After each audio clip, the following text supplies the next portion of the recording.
Hey everyone, so this is a new video. This is a different topic. I normally talk about standard, right? Well, when you get this, I actually have a result before standard, and it's back in 2016.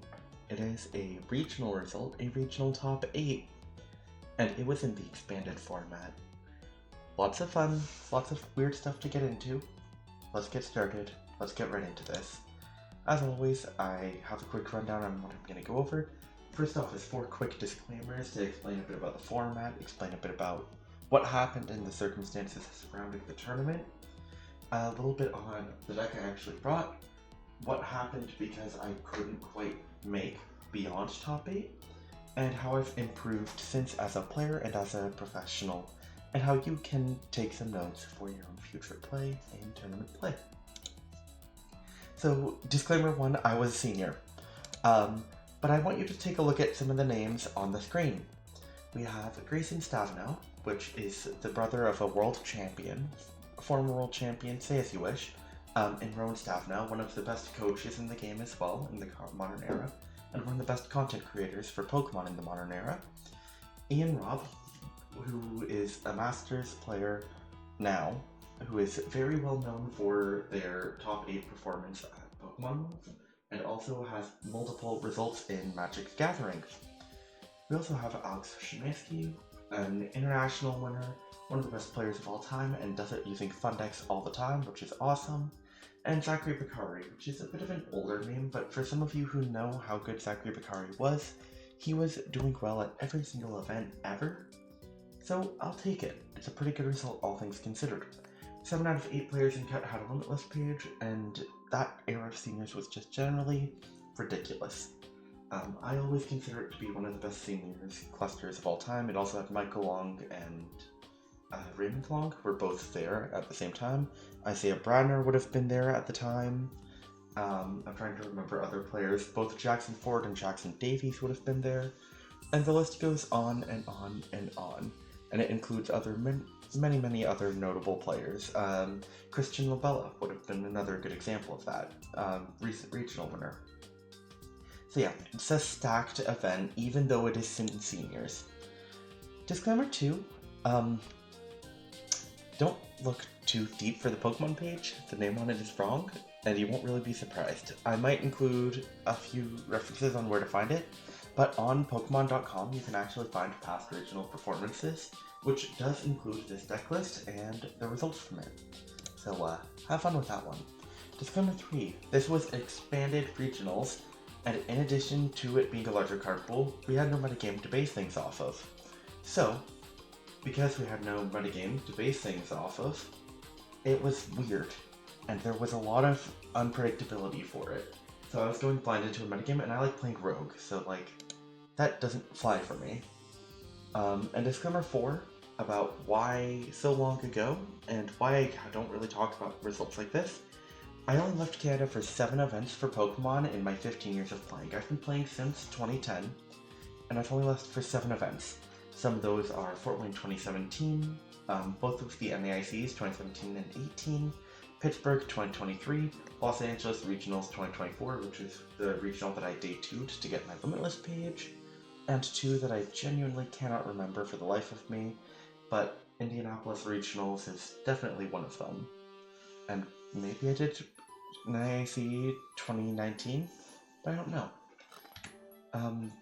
So real quick, just going through the retro library from, I forget what the website is called. I think I can find it. Hold on, what's it called? The retro library. Retrolibrary.com 2016. It goes over a lot of old decks, and it also goes over some of the old rules. So a quick reminder on some rules here. The player going first cannot attack. We can choose first or second, but at this point there's no reason to really go second. Coin flip occurs before setup. Trump card was banned at the time. Rare candy you are not able to use because on the first turn on a Pokemon Became did play that turn, so there was very few ways to cheat evolution. That's the general rules of the format. So, disclaimers out of the way, let's get into the metagame a little bit. What to expect, what I didn't expect, results like that. And we can quickly break it down right here very quickly. Maxie's Yveltal and overall Darkrai Turbo was like the deck of the format. This was before Steam Siege, and so those decks were just turbo, fast, speedy. Trevenant was pretty solid at the time, so I personally expected an okay-ish amount of Trevenant, but not too much. Manectric, Mega Manectric, and Regular are both just really okay, but they don't actually do too well into the metagame. Mega Rayquaza is my favorite deck at the time, and a few players played it. I believe this was what Szymanski was on for the tournament, but it wasn't too popular, and just overall Maxie's was a menace. That's what I expected going into the metagame. But I don't like playing meta. I think mirrors are miserable. I want to be experienced in the matchup more so than my opponent, and I like to do well with funky stuff, which is why, like, even when Goldango was bad, I was on Goldango. Now that Goldango is almost good, I'm not on Goldango anymore. I'm playing Terrorbox right now, things like that. So I broke down this seniors metagame. I went and took a look at the stats on what decks were being played and what decks weren't being played. So Maxie's Yveltal, about 30% of the metagame, Night March, about 15%, just pure basic Toad, about 8%, like a Toad control style, or a Toad without attacking options, Toad Bats, 8.2, Mega Ray, Turbo Dark, Donphan, like, there was a good variety of decks, but the theme was a lot of them were big basics, with an option to have an evolution tacked onto it. What do I mean by that? 31% was Maxie decks, 8.3% is Toad Bats, 33% couldn't evolve at the time, 26.7% could evolve and were stage 1 or Mega decks, but required items in play in order to properly get their evolutions out, or had some other restriction preventing their evolutions from being all too useful. I'd also like to asterisk that Jake Cureheart. This guy took a very funny archetype in Slowking Toad that just did not really exist, and won a regional with it. I was not expecting that. I will never accept that, and I would have lost that if I faced it, but it was not our regional, so whatever, moving on. So let's talk about the main ways to get out evolutions in the format. You can either evolve normally, or you can play Maxie's and Balltrick, or Archie's Ace in the Hole, but Archie's was not as good at the time. To use Maxie's, you had to have it as the last card in your hand, putting a fighting Pokemon from your discard onto your bench, and drawing 5 cards. Lots of setup, but it skips the evolution process, gets an evolution out, and that's kind of scary. So, why is this all relevant? Because of one of my favorite cards of all time, Jolteon-EX. Flashery, for 1 lightning, double colorless energy, which is 2 energy attachments. It is 70 damage during your opponent's next turn, prevent all damage done to this Pokemon from basic Pokemon. And that is pretty useful for a variety of reasons.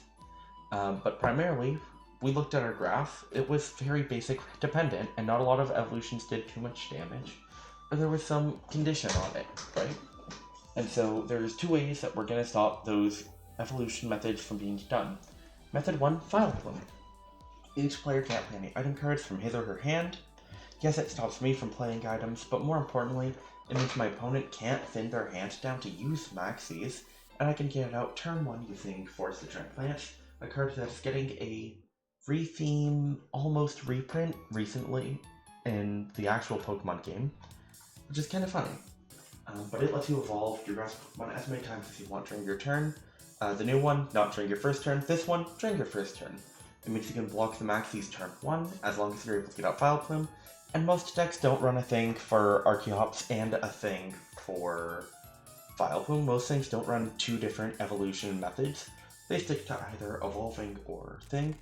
So having this as one of my options blocks out a main contention.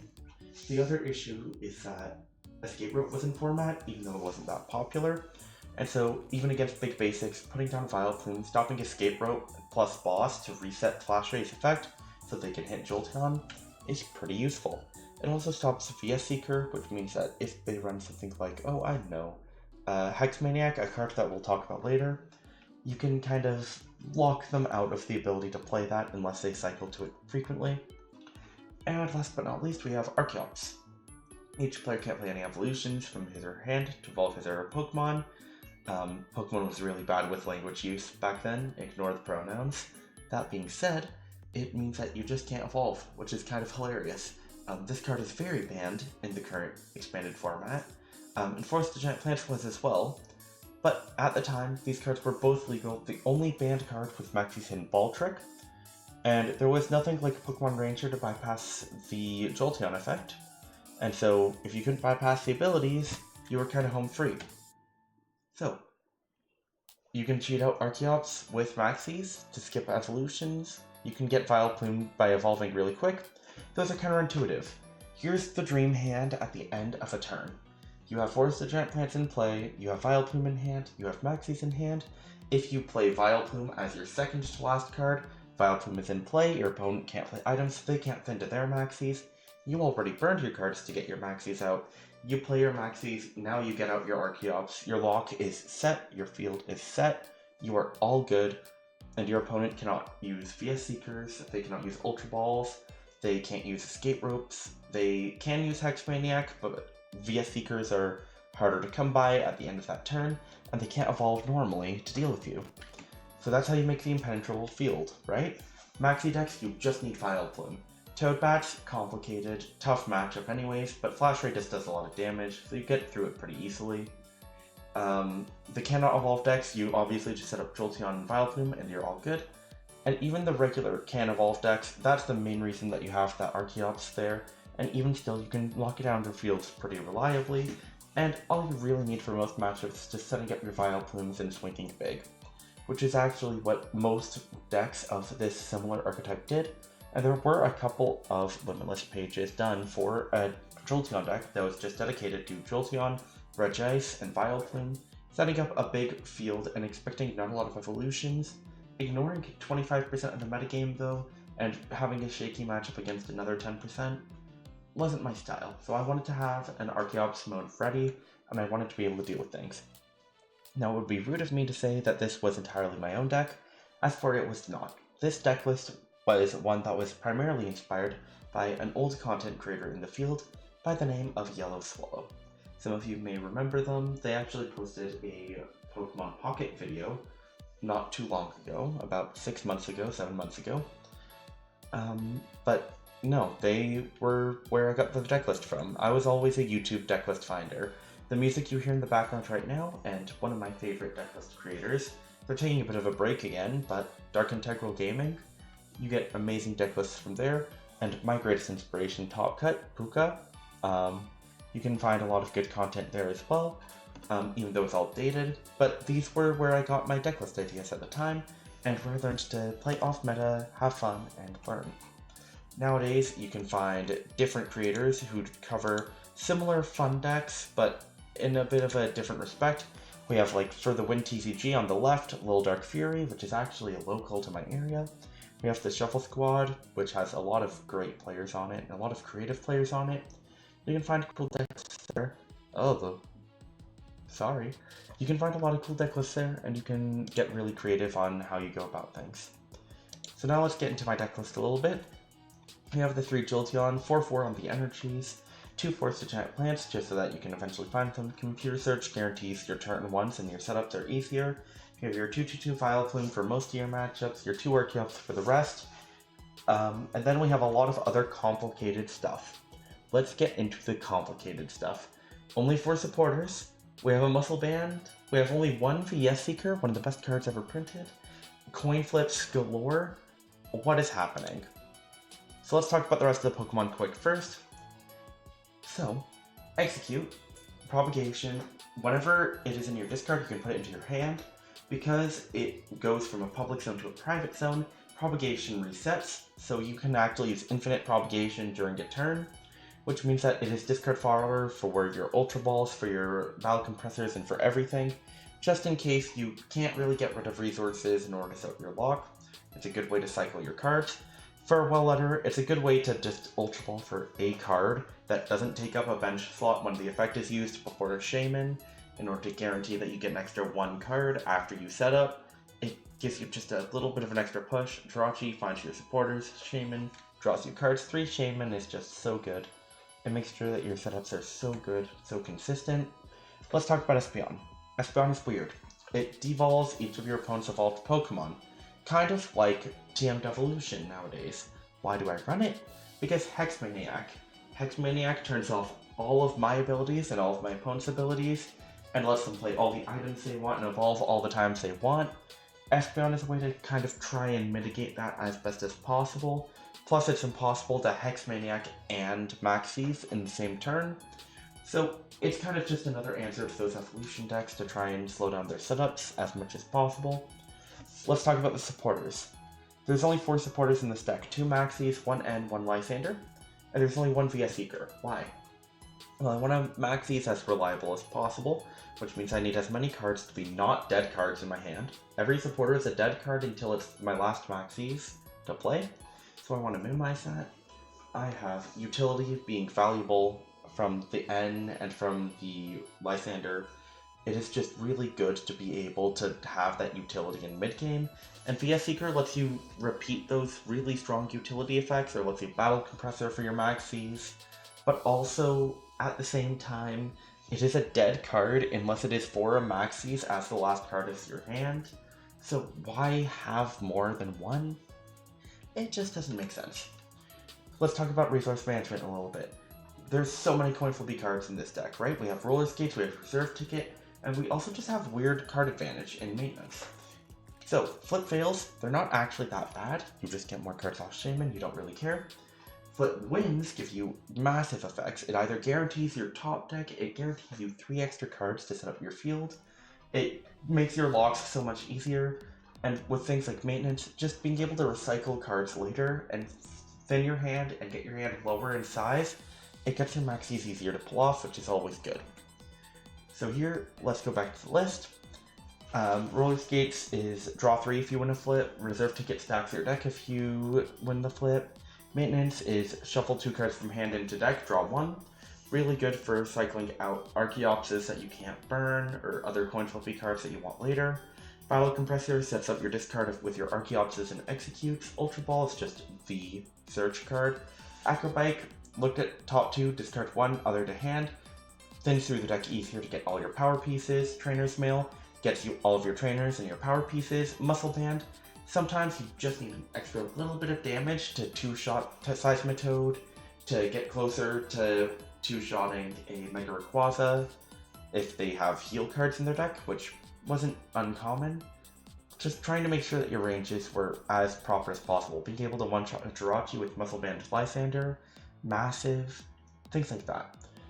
And Float Stone just to be able to position around. You have to Float Stone onto things before you put down the Vileplume. Worst case, you have to 4 double Colorless, just waste 1, it's okay. And yeah, that's the list. So, I didn't win. I had a really good read on the metagame. In Swiss, I went 7-1. I'm pretty sure? No, I went, or like 6-1-1. Whatever it was. I did really well. I was one of the top seeds into cut. Guarantee. Everyone wanted to ID with me because no one wanted to face me, and I beat really good players to get to top cut. But how did I not win? Sorry for the clutter, but that list is the one that beat me, and you'll see. No evolutions, no Maxies, no anything like that. Yes, Hex Maniac, but that doesn't affect anything. They don't run the rescue board, or they don't run the escape board, or escape rope. So, how did I not win? I milled myself twice.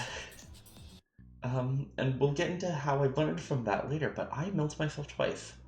I was tired, I was sleepy, I spent most of my time in this year, and this season, doing robotics, first robotics, and so I wasn't really locked in.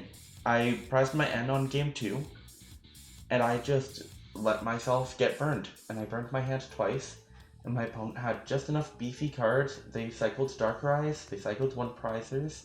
Their Toad was really annoying with AC, and it prevented me from doing my own cycle, and it prevented me reusing VS Seekers. And I just couldn't play the game. And they had Hypnotoxic Laser to be annoying, lock down my Flash Laser.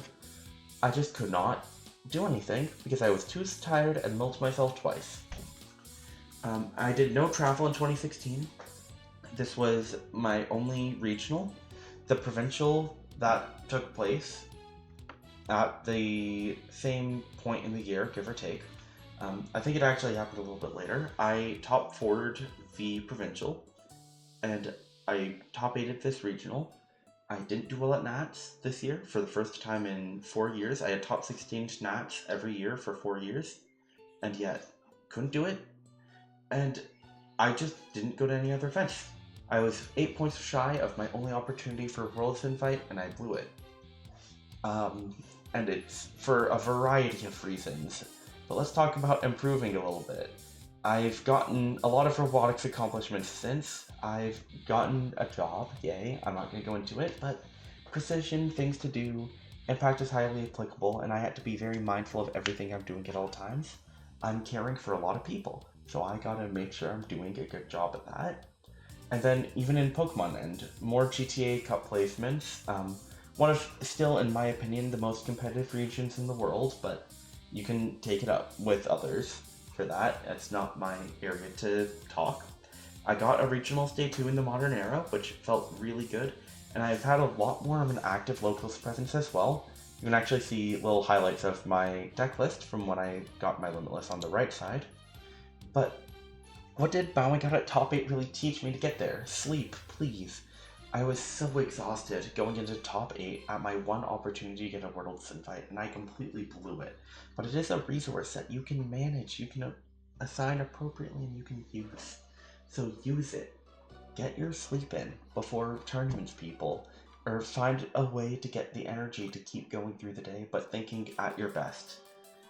Practice as well. Do your research. Learn. Make connections with others so that you're ready for matchups. If I knew before that Alex Demko, the person who won the tournament, was going to be my top 8 opponent with no evolutions, I would have had my Jolteons and I would have just kept swinging. And it would have been so much easier to just do that, but instead I went and greeted and I got milled twice. Making those connections are important, and I still haven't done it to this day. I would like to have a team one day, but not yet. And making those connections is crucial for you, just having an idea of the meta, what others are playing, and just how to approach different matchups and how to identify different decks, how to figure out what your opponent is playing based on what they show you. Like, learning those skills is important. And the last thing is calm is good. Noise dampening earbuds, if you can get them and clarify with your opponent what they are before tournament games, that can help. If it be straw breathing, breathe in and out like you're in a straw. If you're getting panicked, it'll slow down your breathing. Fidgets, having a coin as a fidget is great, or a V-star counter if you're talking about previous years. Do your best to find strategies that work for you. Prepare yourself, calm yourself, and know that you're going into every game with a fresh slate, and you need to perform your best, and you need to learn to perform your best. But be ready to actually process the full game. Process the full impact of your game, and process everything going on. That being said, I wish I had a tournament breakdown. I didn't write my stats on how I did this tournament for every round. I just know that I made top 8, I got a half box of Fates Collide, I got no hits out of it, and I opened it the most upset that I have ever opened up a product.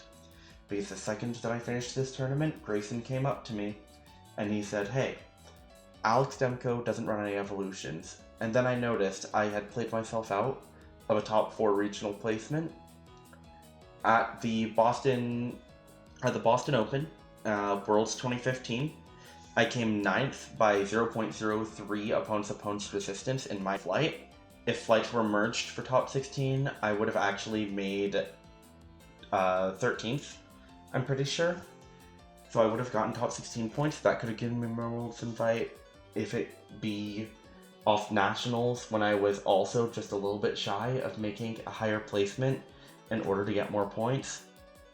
Whatever it is, there were a lot of opportunities presented to me, and I couldn't capitalize on any of them, and that's okay.